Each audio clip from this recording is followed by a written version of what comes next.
Olá a todos, a gente vai começar agora uma mesa muito interessante para compor, né, a importância do turismo rural aqui no desenvolvimento do estado do Rio de Janeiro. Vamos falar sobre o papel da gastronomia no desenvolvimento do turismo rural. E para falar sobre esse tema, nós trouxemos especialistas, pessoas que estão no front, podem contar para a gente como é que aos poucos e a partir também dos sabores, a gente pode compor aí essa trajetória, esses roteiros do turismo rural aqui do nosso estado. Estão na mesa aqui com a gente o Fernando Blower, que é presidente do Sindicato de Bares e Restaurantes do Rio de Janeiro, diretor executivo da Associação Nacional de Restaurantes. Oi, Fernando, seja bem-vindo. Olá, tudo bem? Tereza Corção, fundadora do Instituto Moniva, do Grupo Ecochefes, e tem um projeto super interessante rodando, chamado Amigos do Produtor. Ela vai falar um pouquinho para a gente também sobre esse trabalho. E a Mônica Florião, que é responsável pelo sistema de manejo do projeto Ecoleite. Sejam todos muito bem-vindos. Vamos abrir já, passando a palavra para o Fernando Blower. Fernando, pode começar a sua apresentação. Bom, obrigado. Olá a todos. Obrigado pelo convite. Bom estar aqui com vocês. Mulheres que vivem direto e indiretamente aqui a gastronomia, a cultura, o turismo, tudo que a gente vai falar um pouquinho nesses próximos momentos juntos. Então, que bom, prazer estar aqui com vocês. Obrigado, Geise, mais uma vez pela lembrança, pelo carinho que você cuida do Sind Rio, da NR, sempre trazendo momentos de debate de temas muito interessantes como esse. Bom, eu vou tentar ser um pouco breve aqui, porque eu acho que é bacana também a gente estimular depois o debate entre nós, que eu acho que cada um tem uma visão de mundo e uma experiência que agrega ao assunto. A gente falar aqui um pouco do papel da gastronomia para o turismo e para o desenvolvimento econômico e social de qualquer lugar. A gente pode estar falando do Rio de Janeiro, do Brasil ou de um outro país do mundo. Acho que o que a gente vai falar um pouco vale para qualquer lugar, porque cada lugar, obviamente, tem suas características e suas especificidades. Mas em todos eles tem uma coisa em comum. De fato, a gastronomia ela entra no dia a dia das pessoas e ela interfere na dinâmica social de uma maneira muito expressiva, né? É só a gente pensar que todo mundo se alimenta todo dia, né? Isso, independente de capacidade econômica, independente da sua origem ou da sua cultura, dos seus hábitos, a alimentação ela é parte inerente da vivência humana. E o que a gente come diz muito também sobre os nossos valores, sobre quem a gente é, sobre o que a gente acredita, o que a gente pensa, né? E eu acho que quando a gente está agora em 2023, né, cada vez mais pensando em sustentabilidade, em pautas ESG, como vou pegar a sigla mais recente de algo que não é novo, que é basicamente o cuidado com o meio ambiente, as relações entre o ser humano e o meio ambiente, sobretudo as relações positivas, porque de impacto negativo a gente, infelizmente, tem muitos exemplos, né? Então vamos pensar também de impactos positivos, o que a gente pode realmente fazer. Quando a gente percebe o valor do pequeno produtor, do produtor local, do ingrediente regional, a gente está falando de valores gerados para toda essa comunidade. Então, talvez eu esteja um pouco etéreo, deixa eu aterrar um pouco na realidade no dia a dia. Quando a gente compra coisas, a gente está comprando coisas que foram produzidas por algum lugar, por alguma pessoa, e que geraram algum impacto, positivo ou negativo, muitas vezes até os dois. Que impacto é esse que a gente quer fazer, né? E aí, depois que a gente gerar esse impacto, quando a gente chega na ponta, num restaurante, né, e aqui eu com o chapéu de dono de restaurante, que história, que mensagem, que valor a gente está contando para o nosso cliente? Então, assim, se a gente vai comprar comida todo dia nos nossos restaurantes, que comida é essa que a gente vai servir e que mensagens a gente está passando? E hoje, num mundo cada vez mais dinâmico, cada vez mais onde as pessoas têm acesso a muita informação o tempo todo do mundo inteiro, elas começam também a querer procurar cada vez mais o original. Cada vez mais o luxo hoje é visto como algo não necessariamente de materiais caros ou de coisas como era o luxo antigo, de você ter né, ouro, veludo, mármore. Não, o luxo hoje é você, cara, consumir coisas especiais, coisas exclusivas, coisas que você só vai ter naquele pequeno produtor, por exemplo, ou naquela localidade, ou naquela cidade, né? Então, cada vez mais hoje, isso também, a gente não está falando só de cuidado com as pessoas ou com o meio ambiente. A gente está falando de negócio, a gente está falando de, sabe, de geração de valor da maneira mais ampla, ou seja, dinheiro, cuidado com aquela comunidade, com aquele ambiente. Então, todos os relatórios que eu recebi pós-pandemia mostram claramente uma vontade do turista em conhecer e visitar locais menores, exclusivos, onde a gastronomia seja um dos principais atrativos. E aí valorizar essa produção local me parece que é o mais bacana. Então, por exemplo, eu estava recentemente conversando com o prefeito de Areal e ele contando o quanto que é um município do Rio de Janeiro, para quem não conhece, e ele me contando o quanto a produção de vinho, que é uma coisa muito recente para a história do município, tem alterado bastante a dinâmica da região. Né? Então, às vezes, por um produto, ou às vezes por vários produtos, você consegue mudar toda uma realidade. Então, e essa realidade não se muda sem o papel do restaurante, porque é o restaurante que vai, no fim das contas, ser a ponte entre o cliente final e os produtores, gerando, através dos seus chefes, através do seu ambiente, essa experiência como um todo. Então, Geis, eu não sei se eu talvez tenha ido um pouco etéreo demais, mas assim, eu quis só pontuar algumas coisas que eu acho que são muito relevantes, né? Do local, do meio ambiente, do impacto social, do valor percebido do luxo através da exclusividade por algo que as pessoas não vão ter acesso, talvez na internet, mas sim que ela tem que vivenciar para poder experimentar e saber o valor daquilo. Então, acho que isso tudo gera um caldo onde o restaurante pode e deve ser o local de confluência e de geração de valor para todos esses atores. Você trouxe um ponto muito importante, né, que é essa questão da rastreabilidade, que é poder, através do conhecimento desse produtor, ou saber de onde veio esse alimento, poder dar esse tom de ser especial, de ser único, de ser exclusivo.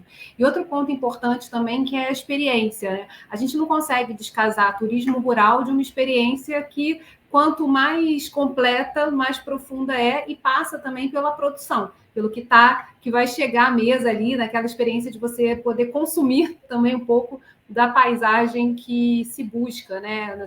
Nesse escapismo, nessa necessidade de ter mais contato com a natureza que a pandemia despertou aí, de uma certa forma, no público em geral. Então, acho que faz o gancho perfeito, Fernando, com a experiência da Tereza Corsão, que é chefe de cozinha, e hoje vai falar especificamente sobre um projeto que ela desenvolve já há anos, Parceiros do Agricultor. Também é fundadora do Instituto Maniva e uma inspiração aqui na nossa mesa.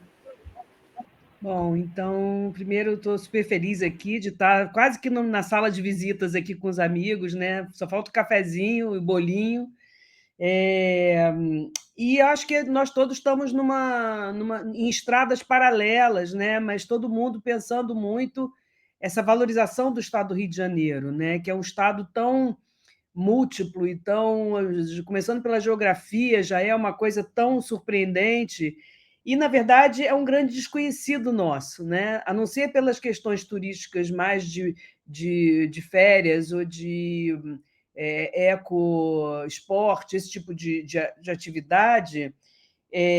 Eu mesma me peguei recentemente muito surpreendida, né, com as 8 regiões que existem no estado do Rio, que eu nem sabia que eram 8, né?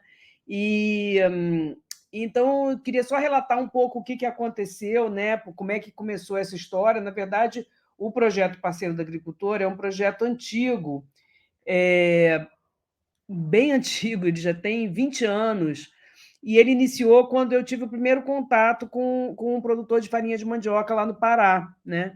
E o que foi esse insight que veio, né, com esse encontro e que gerou um filme documentário, depois gerou um projeto patrocinado pelo Banco Santander durante 2 anos, onde esses agricultores foram professores da terra, que a gente chama, eles capacitaram outros agricultores a fazer o paneiro, que é uma forma de artesanato, uma embalagem de artesanato, e eu, como formada em design, já fiquei ligada naquela embalagem, falei, gente, isso aqui é uma coisa tão perfeita, desenvolvido durante milênios, né? Tem registro da mandioca de mais de 4.000 anos, Então, por que isso foi abandonado? Então, começaram a surgir essas perguntas, e aí eu acho que houve uma certa inversão, né, no poder mesmo, né, porque enquanto o chefe de cozinha era muito valorizado, é muito valorizado, e o produtor é visto apenas como fornecedor dessa matéria-prima para que o chefe, né, com seu brilho, com a sua técnica, com a sua arte, transforme aquilo num produto para o cliente que vai sentar na mesa, né? O que houve na minha cabeça naquele momento foi uma inversão, foi caiu uma ficha de que, peraí, vamos olhar isso pelo outro ângulo, né? E aí começou esse trabalho, né, dessa parceria, começou essa ideia de fazer um projeto de parceria, e que, na verdade, o que aconteceu é que, na pandemia, o fato de fechar meu restaurante foi uma grande chance de eu me aprofundar no projeto. E, por conta do tempo que eu tive muito maior, né, mais disponível, eu comecei a fazer reuniões por Zoom com alguns agricultores do estado do Rio e com alguns outros parceiros, como o SEBRAE, como o Ministério da Agricultura, como a Emater, como, enfim, vários parceiros e associações locais. E, com isso, eu comecei a poder pensar, né, o que falta, né? Por que a gente compra muitas coisas de outros estados quando existem essas coisas no estado do Rio de Janeiro, né? Por que a gente não conhece a produção do estado do Rio de Janeiro? Por que a gente não tem acesso? Toda vez que a gente vai para o campo, a gente fica surpreso. Nossa, como é que tem isso aqui? Eu não sabia, né? Essa é a frase que a gente fala o tempo todo. E aí a pandemia, então, me deu essa oportunidade e eu falei, vou começar a fazer um mestrado. E, para fazer um mestrado, eu quero voltar para o design, onde eu comecei tudo, antes de ser chefe, porque eu quero pensar metodologias onde o sistema seja pensado, né? Esse pensamento sistêmico, que é típico do design, ele é muito necessário para a gente tentar encontrar soluções para esse fluxo entre informação, produto, né? E então comecei a fazer o mestrado, estou entregando, já entreguei aqui minha dissertação, que estou defendendo daqui a pouco, e aí a coisa cria um fluxo, né? Com isso eu comecei a visitar alguns produtores, ter contato com outros produtores, porque você vai mexendo numa coisa, é sistêmico também isso, né? Você mexe numa coisa, vem outra. Então, tive um enorme prazer de encontrar a Mônica e a Lana, que são produtoras incríveis, que daqui a pouco vocês vão ouvir, que é sobre... enfim, produzem os laticínios que melhor, assim, o melhor iogurte que eu já comi, e realmente a gente dá para entender o porquê, ela vai explicar. E, com isso, então, entrei para o mestrado, e o mestrado virou uma incubação, né? Então, hoje o projeto está incubado na ESG, a gente está entrando com a metodologia, né, para transformar isso numa metodologia que possa ser aplicada por nós e por outras pessoas no estado do Rio de Janeiro. O foco é Rio de Janeiro, né? E aí, dessas coisas mágicas que acontecem, eu fui chamada para fazer um restaurante, e esse restaurante eu falei, posso fazer esse conceito de trazer por regiões do Rio de Janeiro os produtos que a gente for descobrindo? Pode. Então, meio que culminou, né, esse ciclo de poder fazer, de fato, coisas que a gente sabe que são necessárias, mas que muitas vezes a gente não consegue fazer porque não tem uma infraestrutura, um instrumental para fazer. Então, a gente está fazendo visitas de campo, a gente já fez 2 visitas de campo aqui na região Centro-Sul Fluminense, que agora eu sei o nome das regiões. Gente, é incrível, né? Pensar que eu tenho mais de 20 anos que eu trabalho com agricultura familiar, fui trabalhar com agricultura familiar da Amazônia, pesca familiar da Amazônia, agricultura familiar de Santa Catarina, e, na verdade, no Rio de Janeiro eu não conhecia quase nada, né? Então, eu acho que é disso que a gente está falando. Eu acho que o turismo, né? Você falou, né, Geisa, que o turismo, como é que você falou a frase? Eu até anotei aqui. O turismo é que alavancar... Não, qual é o papel da gastronomia no desenvolvimento do turismo rural? Né? Essa foi a sua dica aí para a gente pensar. E eu fiquei pensando qual é o papel do turismo rural no desenvolvimento da gastronomia. Se a gente inverter a pergunta, ela fica igualmente desafiadora, né? Porque se a gente precisa, a gastronomia é um jeito de se usar a biodiversidade local de uma forma, como o Fernando falou, né? De uma forma comercial, para que isso gere uma economia local, uma economia criativa, a gente precisa desse mapeamento, a gente precisa desse contato, né, entre as pontes da cadeia. Aí vem o pensamento sistêmico, aí vem o pensamento design, né, que pensa essa coisa da cadeia, né? E é isso. Então, eu estou super feliz, assim, porque eu acho que está um momento muito propício. Nessa primeira visita que a gente fez de campo, as pessoas que foram comigo estavam um pouco apreensivas se ia ser possível fazer a compra ou não, se eles estavam enfim, com a parte toda legalizada ou não, se tinha o CIE, se tinha o CIF, se tinha toda a logística, e tem como levar.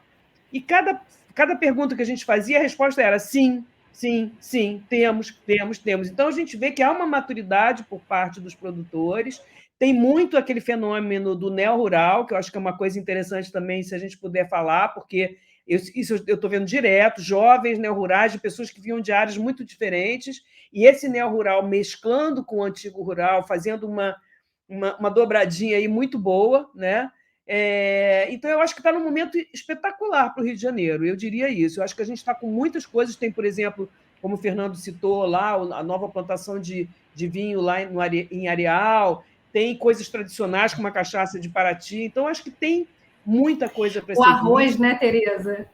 O arroz anã, né? Eu ia até mostrar uma foto do arroz anã, mas não consegui. E aí, eu acho que a gente tem, quando a gente chega perto desses territórios, só para finalizar, eu acho que a gente encontra muitos conflitos, né, Geisa? A gente vê isso. Então, no caso do arroz anã, por exemplo, teve até conflito político, né? Que envolveu e que dificultou a venda, né? Então, eu acho que a gente tem tanta gente com a boa vontade, com a vontade de querer fazer a coisa acontecer e querer fluir esses produtos para as mesas do Rio de Janeiro, principalmente para as mesas que vão dar um valor financeiro mesmo para esses produtos. Eu acho que a gente está num momento meio mágico, assim, no meu ponto de vista, em que eu estou vendo muita coisa legal acontecer e muita evolução no que aquilo antigamente eu via uma coisa muito carente, muito sempre com dificuldade. Eu vi coisas potentes assim nessas últimas idas a campo, né? Então, com isso, eu passo aí de volta a bola para você, Jéssica. Não, maravilha, porque essa visão otimista também, né, e potente, é muito importante para a gente pensar. Olha, a gente está na segunda edição desse seminário de turismo rural, pensando como que a gente desenvolve e qual o papel das instituições, dos produtores, dos empresários, de quem pensa esse caminho, né, que a experiência turística pode proporcionar. De conhecer o nosso Rio de Janeiro, né? A gente sabe, você citou aqui uma coisa importante, que é o desconhecimento do carioca, principalmente do carioca, né, daqui que está envolvido e acha que o Rio de Janeiro é só essa paisagem que a gente encontra aqui na cidade grande. Então, assim, você tem um papel muito fundamental e historicamente também, né, nesse processo de descobrir esses sabores, né, e de mostrar que é possível, sim, fazer esse casamento, ainda que esses desafios, né, principalmente de logística, ainda tenham que ser azeitados, mas o fato de estar melhorando já é super boa notícia, né? O único problema, né, Geisa, é que a gente fica meio com um vício de perguntar de onde que veio isso, né? Então, eu hoje em dia, quando eu sento para comer, eu não consigo evitar esse pensamento, nessa pergunta, né? Isso que eu estou comendo aqui, de onde que veio? O tempo todo, o tempo todo. E também o que não está na mesa e que está ali do lado, né, à nossa disposição. Então, acho que essa questão é importante. E é o papel da sustentabilidade, né? De diminuir essa cadeia e pensar no que está próximo da gente, que a gente pode colocar à mesa com maestria e com os melhores sabores. E aí, assim, a experiência da Mônica Florião, acho que é super legal para somar nessa nossa conversa e nessa roda, justamente por trazer também como é o desenvolvimento, né, de um produto e colocá-lo à disposição nos pratos, na gastronomia do Rio de Janeiro. Então, Mônica, seja muito bem-vinda. Super prazer em estar aqui junto com essas energias super luminosas e Tereza queridíssima, que é nossa já estrela madrinha. E foi um prazer conhecer, enorme, também durante a pandemia. Então, vamos lá contar uma história rapidinho sobre o Projeto Ecoleite, que a gente desenvolve desde 2008. Podemos avançar. Esse é um projeto baseado em agroecologia e sustentabilidade, iniciado na pesquisa científica em 2008, no quilômetro 47. Foi um projeto de trabalho que iniciou para a produção de leite orgânico. E, a partir daí, com a consolidação do manejo, nós saímos para campo, formamos uma associação, capacitamos produtores e gostamos muito do resultado e decidimos que, bom, para esse projeto continuar, nós teríamos que participar mais efetivamente, então nos tornamos produtoras rurais e somos a sede da Associação de Produtores e unidade demonstrativa nesse trabalho. Bom, a partir dessa etapa, nós avançamos até as análises de resíduos para comprovar a nossa situação de produção agroecológica, sustentabilidade e melhoria na questão ambiental. E, para caracterizar mais ainda o nosso manejo, uma vez que nós não somos certificadas orgânicas, nós temos uma declaração da Emater que detalha todo o sistema de manejo que foi desenvolvido na pesquisa científica e é baseado na agroecologia e com o atestado de sustentabilidade. Aí são vários detalhes que envolvem isso, mas esse é o diferencial que vai resultar no leite diferenciado, que, consequentemente, carrega essa identidade e vai se expressar no queijo e no iogurte, que também são diferenciados, como a Tereza falou. E, incrivelmente, só a gente percorrendo tudo isso para a gente poder saber que faz diferença muito grande, sim, o manejo no resultado final do produto. E, além do produto, lógico, o ambiente. E isso que relaciona e costura toda essa caracterização com o turismo rural, o turismo de experiência, a gastronomia. Ou seja, a identidade está ali expressa no leite, no iogurte, no queijo, e caracterizando a forma de produzir. E, principalmente, todo o contexto daquela região e do ambiente. Nós fomos as pioneiras aqui onde nós estamos, na produção de queijos artesanais com leite cru, soro fermento e flora selvagem de fungos, mofos, ou seja, e as primeiras a mandar nossos produtos para um concurso de âmbito nacional. A partir daí, com o resultado, felizmente, ótimo, abrimos caminho para uma turma grande que seguiu esse trajeto e, felizmente, traz brilho para tudo isso aqui na região. E esse slide fala sobre uma publicação do Sertão Brás, que é uma associação nacional e internacional de fomento de queijos, queijarias e produção artesanal, que ressaltou o empreendedorismo feminino nesse projeto e nos resultados que a gente conseguiu. Bom, nas conquistas maravilhosas, nós conhecemos nossa estrela madrinha e fomos lá participar do Gourmet Show como uma das riquezas escondidas do Rio de Janeiro no prato da Tereza Corsão, com os nossos queijos e o risoto de arroz anã e a cachaça de Paraty. Então, um orgulho muito grande de tudo isso, e o resultado é esse, de se produzir com muito afinco, com muito amor e com identidade. Bom, nessa trajetória de pós-pesquisa e continuidade no campo e como produtoras, nós avançamos para o turismo rural, que é a melhor maneira da gente costurar e contar e compartilhar toda essa identidade, essa história, essa maneira de produzir e esses sabores, juntamente, claro, com a gastronomia.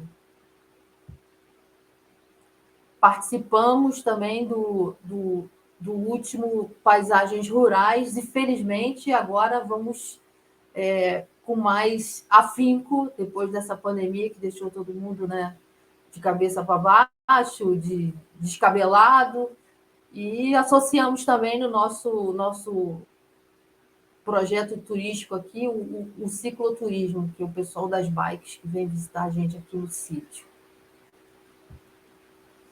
E é isso aí, nosso leite, nossos queijos, nosso iogurte diferenciado, como nossa querida Teresa falou.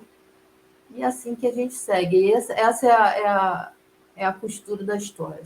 Manejo agroecológico, favorecendo a identidade, tanto expressão da região, como nossa característica geográfica, serra, umidade, e tudo isso favorecido pelo manejo sem agroquímicos e a expressão no produto final e na matéria-prima, que é o leite.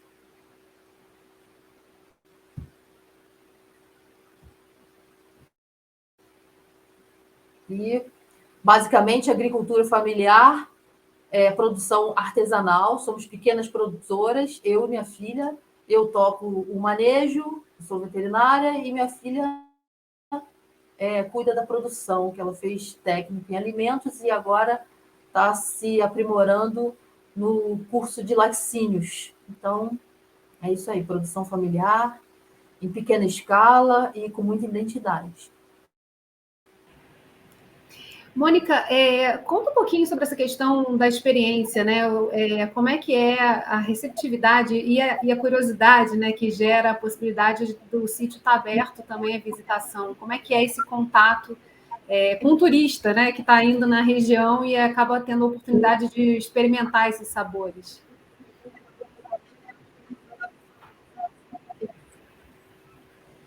A experiência é maravilhosa. O pessoal acaba ficando muito surpreso com o que encontra e de poder vivenciar isso tão de perto, ir no curral, conhecer os animais, ver como é que é o manejo e depois, além de percorrer aqui algumas partes da propriedade, do sítio, discutir sobre sustentabilidade, falar sobre detalhes do manejo e finalizar não, que no meio da visita tem uma degustação e no final tem uma outra degustação. Então, além de entender como funciona o nosso manejo agroecológico, o pessoal tem a oportunidade de provar também. Então, alguns medos, algumas dúvidas são deixadas para trás e a troca é maravilhosa, porque é autêntica, né? É verdadeira. E é ali, ao vivo e a cores. Então, essa é a melhor experiência. Fernando, você que disse que foi um pouquinho etéreo no início, mas eu acho que você fez uma bela uma introdução para a gente contar tantas histórias bacanas, né, do nosso território fluminense. Queria que você falasse um pouquinho nessa rodada aí que é um pouco de despedida, né? Porque a gente vai dar continuidade aí ao seminário. Queria que você falasse um pouquinho do que você viu e compartilhasse também essa questão dos neo-rurais, né? Como é que esse empreendedorismo também que volta para o campo para olhar como a produção rural pode ser desenvolvida, isso pode gerar boas conexões com a gastronomia. Não, muito bacana isso. Acho que a Teresa foi muito feliz em trazer essa expressão e essa ideia para o nosso debate aqui, junto com o exemplo da Ecoleite, que talvez ilustre, né? É bom a gente ter casos reais que mostram assim, olha, existe, está aqui, é possível. Ninguém está falando uma ideia de outro planeta, não. Está falando aqui do lado, uma iniciativa bacana acontecendo e poderia ter, e tem tantas outras igualmente bacanas também que poderiam ser citadas, né? Realmente houve uma mudança de perfil. O último censo, agora recente, os resultados ainda estão sendo divulgados, então tem muita coisa ainda para a gente aprender a partir desse raio-x do que é a sociedade brasileira atual, mas ele mostra que pela primeira vez em muitas e muitas décadas, é um país que há muito tempo está indo para o urbano, né? Ele, pela primeira vez, ele faz um caminho um pouquinho inverso, ainda tímido, né? Não é uma mudança de estrutura da sociedade, mas você viu muitas cidades grandes, as cidades muito grandes, né? Reduzindo um pouco o seu tamanho de população, e você viu outras cidades pequenas ou médias com um aumento populacional. Isso é um indicador muito interessante que a gente tem que entender. Certamente a Teresa também já falou isso, acho que A pandemia teve um impacto nisso, quer dizer, as pessoas mudaram um pouco suas prioridades, né, seus valores, né, aquilo que elas mais dão importância, e procuraram também um outro meio mais interessante para se ver, e o meio rural. A gente fala rural, mas na verdade é fora do centro urbano, porque pode ser no litoral também, né? Então pode ter pesca, pode ter outras coisas, né? Então esse fora dos grandes centros urbanos como um meio muito interessante. E isso traz, de fato, uma riqueza. Uma coisa que a gente começa a perceber nisso também seja a valorização do que já era tradicional, né? Do que vinha sendo feito, às vezes, há muito e muito tempo, né? De maneira quase ancestral, mas às vezes com uma outra roupagem, com uma pegada, talvez uma comunicação digital mais forte, um marketing mais bem feito, uma conexão melhor com esses grandes centros urbanos que, no fim das contas, são compradores. Então, você precisa ter conexão com o centro urbano, porque você precisa vender, né? Você precisa escoar essa produção. Então, às vezes, é valorização, não é alteração tradicional, é a valorização dele com uma roupagem que essas novas gerações de grandes centros urbanos entendem e adquirem melhor. Mas seja também levando novos produtos que antes não eram típicos daquela região. E aí vamos pegar agora o Rio de Janeiro.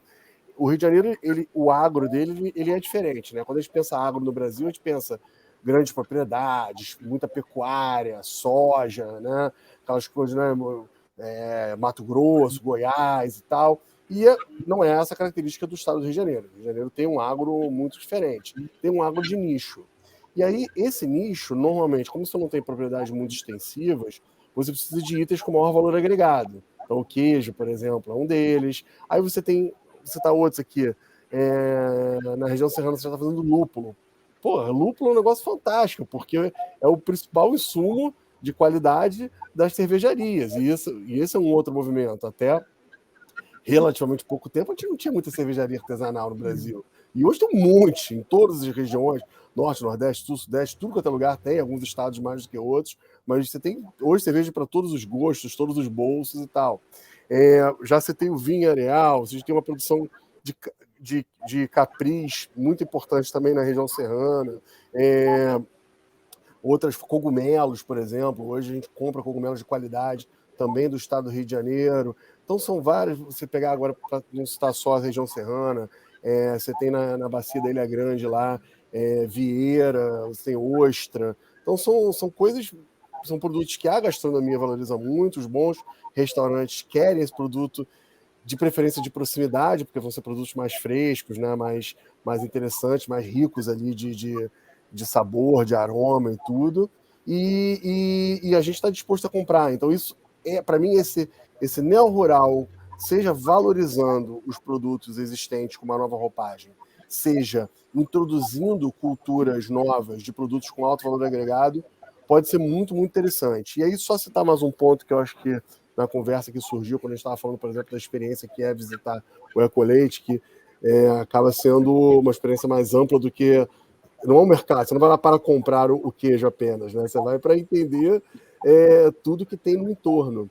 E aí, quando você olha a cadeia do turismo rural, olha como ela é rica, né? Você vai, se você for de carro, você vai abastecer num posto de gasolina, você vai dormir num hotel, você vai comprar outras coisas que estão pelo caminho, você eventualmente vai comprar roupas típicas, ou um artesanato, ou enfim, tudo aquilo que a sociedade produz, um remédio na farmácia, que seja, mas enfim, você está movimentando a economia local, né? Você está distribuindo melhor essa riqueza gerada nos grandes centros urbanos para outras áreas do estado e do país. Então, esse movimento é uma cadeia muito longa, é guia turístico, é receptivo, é um monte de gente que vai estar ali recebendo esse turista e mantendo nessas cidades principalmente a sua juventude mais engajada, porque percebe ali um pertencimento, uma valorização daquilo que está sendo feito, né? Isso que eu acho que é talvez o mais importante, a gente mudar um pouco essa mentalidade de que, pô, meu grande sonho tem que ser dar muito certo no Rio ou em São Paulo. Tudo bem, pode ser o seu sonho e é justo, não tem problema, mas você também pode ter outros sonhos, né, de transformar e ser um ator relevante naquela sua comunidade onde você viveu. Então, acho que com isso a gente consegue, talvez, ressignificar um pouco o papel desses produtos, do agro. E aí, para finalizar aqui, Jesus, o raciocínio, mais um ponto que eu acho importante, é o quanto o restaurante gera pode gerar de empregabilidade também, né, numa certa cidade, numa comunidade, e qual o potencial que isso tem. Hoje o estado do Rio de Janeiro tem mais ou menos 170 mil empregos de carteira assinada em restaurantes. Tá? Desses 170 mil, mais de 100 mil são na capital, na cidade do Rio de Janeiro. Então você vê que tem uma concentração, isso eu não estou nem falando da região metropolitana, não, só a capital mesmo. Então você vê que tem uma concentração ainda muito grande no urbano. E quando a gente vai para as cidades do interior ou até do litoral, elas até têm uma presença da gastronomia forte, claro, mas é de nicho. É um restaurante aqui, outro ali e tal. Então, assim, eu acho que se você conseguir unir o turismo rural, essa produção local de qualidade, de alto valor agregado, com uma boa gastronomia, né, bons chefes, bons operadores, junto tudo isso com essa proposta de valor de estar num local que tenha produtos de qualidade, com regionalidade, com cultura, com história, com sabor, né, com sustentabilidade, você vai também ter um impacto direto nesse aumento de empregabilidade que a gente tanto precisa para desenvolvimento social. Então, acho que isso tudo compõe muito bem um cenário e deve ser estimulado no estado do Rio de Janeiro. Perfeito, Fernando. E Tereza, puxando aí por essa questão, né, do papel da gastronomia e como a gastronomia, ela, ao valorizar a produção rural, ela fixa as pessoas no campo, né? Então, ela também contribui num tema que a gente vem debatendo aqui ao longo das mesas desse seminário, que é o papel da política pública também nesse processo, e quanto é preciso também ajustar essas pontas que você mesmo trouxe na tua fala e que são importantes, né? De apertar os lugares certos para que a gente possa ter esse fluxo acontecendo e, como o Fernando falou também, gerando oportunidades de desenvolvimento dessa gastronomia localmente, né? E empregando pessoas, enfim, queria que você falasse um pouquinho. Me deu o que o Fernando falou, várias coisas também, várias pistas aqui caíram, né? Uma das coisas é a palavra identidade e também que a Mônica falou, a palavra surpresa e a palavra experiência, né? Porque, assim, eu acho que o que está acontecendo, e é muito bom, é que está se descobrindo o estado do Rio, né? O próprio Fluminense está descobrindo o estado do Rio de Janeiro. Mas, quando você estava falando, Fernando, essa coisa do consumo local, infelizmente, eu acho que isso é uma coisa que precisa ser muito trabalhado ainda. Nos lugares que eu vou, por exemplo, agora nessa ida lá a Patida Alferes e Miguel Pereira, eu fiquei muito surpresa, né, com como eles estão prontos para vender, como eles têm uma qualidade espetacular nos produtos, mas eles vendem pouco local, eles vendem para o Rio de Janeiro. Então, e aí, quando você vai ver o que tem no local, por que não vende no local? Aí você vê sushi, hambúrguer, pizza, né? E aí você diz, cara, então ainda não descobriram que aquilo também pode vender. E talvez não venda ainda, né? Porque a gente sabe como é que é o consumidor, é um bicho misterioso, né? Então, eu acho que tem que ter política pública realmente de difusão. Às vezes tem que vir para o Rio, né? Fazer sucesso no Rio para depois voltar para lá e eles entenderem que é uma coisa que eles têm que valorizar localmente. E aí entra um pouco aquilo que o Fernando falou, dos produtos mais tradicionais e dos produtos novidade, digamos assim, né? Então, esses tradicionais, eles são ligados às populações locais. Então, se você vai lá, a rapadura, por exemplo, do Norte Fluminense, o pessoal todo consome dentro de casa. Mas você vai nos restaurantes, você vai nas pousadas, não tem rapadura, né? Então é uma coisa assim, gente, por que não tem rapadura? O melado deles é incrível, na região lá do Arroz Anã, tem um melado incrível, que é um melado menos denso, que dá para comer como se fosse um mel, como se fosse para adoçar as coisas. E, no entanto, se você vai nas pousadas, não tem esse melado, né? Dando só um exemplo. Então, eu acho que você falou uma coisa, gente, que eu batalhei muito lá no Arroz Anã para que eles vendessem primeiro para a política pública do PENAI. Por quê? Porque eles ainda não estão prontos para entrar no varejo, para entrar numa competição do varejo. Eles não têm embalagem, eles não têm uma série de arcabouços aí que cercam o produto para estar numa loja. Para estar no supermercado, então, nem se fale. E tem muito uma imagem que eu acho que é muito equivocada de que eles têm que vender para o supermercado. Vender para o supermercado, então, isso significa que é um sucesso. Não é, eles não estão preparados para isso. O supermercado é uma indústria ligada à indústria da produção. Então, o que está preparado para o supermercado são coisas industriais, né? Muitas pessoas quebraram, inclusive produtores orgânicos, porque eles botaram o produto no supermercado e acharam que não precisavam botar em lugar nenhum outro. Eu conheço alguns que tiveram problemas sérios financeiros. Então, o que eu fiz lá no Arroz Anã? A gente se envolveu para que eles vendessem para a merenda escolar. A gente fez oficina para as merendeiras, inclusive, né? Elas descobriram o Arroz Anã que estava do lado delas, elas nunca tinham visto. Então, você vê o potencial que tem nisso, mas acabou que a coisa elas não venderam, né? Elas não venderam porque houve uma questão lá interna, política e de articulação entre a prefeitura, eles e nós, né, que estávamos no coletivo que a gente fez. Então, você vê, são coisas que parece que não tem nada a ver com a oferta e demanda, mas tem tudo a ver com a oferta e demanda. Às vezes, essa política pública do PA e do PENAI, que, inclusive, ontem mesmo, né, o presidente estava falando na televisão sobre a questão do PA, que estão defendendo unhas e dentes, porque tem interesses aí das grandes corporações da indústria alimentícia de entrar nessa merenda escolar. Agora, imagina o retrocesso que isso não é. Se eles podem comprar o produto local, né, oferecer orgânico para as crianças, São Paulo já está oferecendo, Paraná já está oferecendo. E isso é a última coisa que eu queria falar, que eu acho assim, a gente vê São Paulo, Minas Gerais, principalmente São Paulo e Minas Gerais, aqui no Sudeste, né? Eles têm uma estrutura, quando a gente vê lá o concurso de queijo, que a Mônica foi a única produtora de queijo do Rio de Janeiro que ganhou prêmio. Vê assim, não sei quantos de Minas Gerais, não sei quantos do interior de São Paulo. Então, a gente está atrasado um pouco nesse desenvolvimento do interior do Estado. E eu acho que isso tem a ver com a palavra lá da identidade. Eu acho que a gente nunca se viu como rural, né? Teve até o Rio Rural, que foi um projeto enorme aí do BID, não sei o quê, mas que é isso, foi um projeto de fomento e acabou e parou.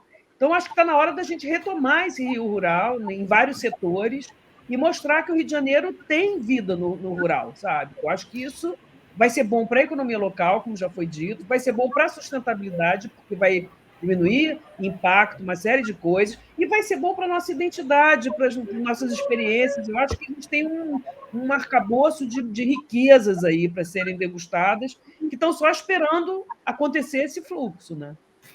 Exatamente, você falou dessa concertação, né, que precisa acontecer entre política pública, o olhar local, a cultura também de consumir o que é nosso, né, essa apropriação que é tão necessária e que a gente vê acontecer muito mais regionalmente fora do Rio de Janeiro do que aqui. Uma das coisas que você citou, essa questão da rapadura, eu sempre me espanto quando eu vou a Campos dos Goytacazes, a dificuldade que é comprar o chuvisco, né? Tirando aquela venda de estrada, na cidade, nas pousadas, isso você não vê, assim, é quase, você tem que ter um agente secreto ali para saber onde é que vende para poder achar. Então, assim... Não, e aí, né, Geisa, eu com a minha obsessão de onde que veio, quando a gente começou a pesquisar esse negócio, principalmente do Norte Fluminense, eu falei, gente, esse chuvisco é feito com que ovo? É o ovo que vem de São Paulo? Da onde que vem o ovo? Né? Então, eu acho que se a gente está falando de um produto tradicional, a gente tem que olhar a estabilidade dele também. Né? E aí... exatamente. E aí, assim, pegar essa questão, né, de um queijo que é especial, a gente tem barreiras, assim, inclusive de política pública para a produção de queijo e leite cru. Sei disso porque fiquei anos aí debatendo essa questão, né, da valorização da nossa produção e da possibilidade de ampliação de valor agregado em produtos derivados de leite, né, podendo trazer essa questão do queijo e leite cru. Então, ver o teu processo, Mônica, é muito, assim, como disse a Tereza, né, é muito positivo, como um bom exemplo, apoiado pela política pública, né, que define se pode ou não ter queijo de leite cru no estado do Rio de Janeiro. Então, acho que é bacana também, né, a gente pensar que a política pública ela é multifacetada, né? Ao mesmo tempo que ela cria barreiras, ela também possibilita o desenvolvimento de produtos de alta qualidade e pode também, você citou aí o programa do Rio Rural, ajudar na divulgação desse produto, né? Na divulgação e na disseminação em feiras, em eventos, enfim. Queria que você falasse um pouquinho para a gente fechar aqui a nossa mesa, da tua experiência e como é que você vê aí tudo que foi trazido nessa mesa e nesse encontro. Da minha experiência como produtora rural, a pesquisadora nasceu antes. E como produtora rural, a minha experiência é feliz da vida de poder realizar um sonho, que é trazer a pesquisa da produção agroecológica na produção animal e mostrar que o leite fica muito diferente quando ele é produzido com toda a identidade que a gente tem para entregar para ele, principalmente depois de conhecer uma estrela madrinha, que é uma Teresa Porção, e passar pelo teste final e ser reconhecido por ela.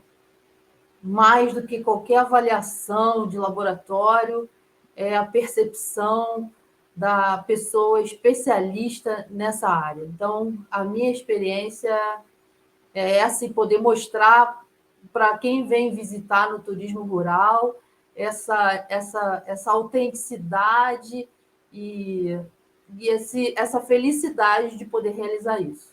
Essa é a minha experiência. Acho que todo mundo vai querer provar seu queijo depois dessa, hein? Dá uma fominha, né? Eu acho que junta aqui, né, a fome de verdade com a vontade de comer nesse